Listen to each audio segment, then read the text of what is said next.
एक दिन गौतम बुद्ध अपने शिष्यों के साथ एकदम शांत बैठे हुए थे। उन्हें इस प्रकार बैठे हुए देख शिष्य चिंतित हुए कि कहीं वह अस्वस्थ तो नहीं। एक शिष्य ने उनसे पूछा कि आज वह मौन क्यों बैठे हैं, क्या शिष्यों से कोई गलती हो गई।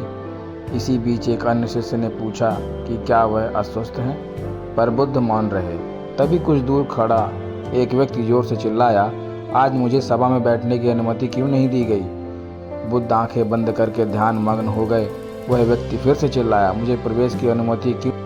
इसी बीच एक उदार शिष्य ने उसका पक्ष लेते हुए कहा कि उसे सभा में आने की अनुमति प्रदान की जाए।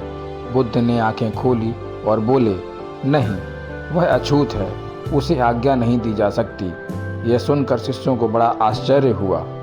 बुद्ध उनके मन का भाव समझ गए और बोले, हाँ, वह अछूत है। इस पर कई शिष्य बोले, हमारे आश्रम में जात पात का कोई भेद ही नहीं, फिर वह अछूत कैसे हो गया।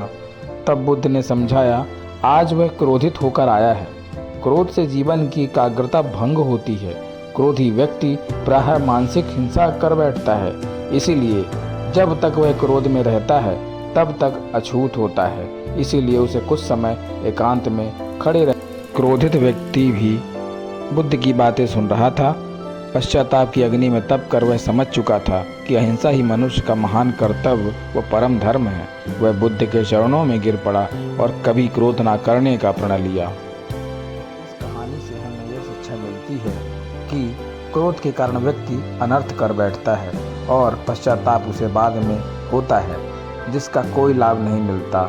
इसीलिए हमें क्रोध नहीं करना चाहिए। असल मायने में क्रोधित व्यक्ति अछूत हो जाता है और उसे अकेला छोड़ देना चाहिए।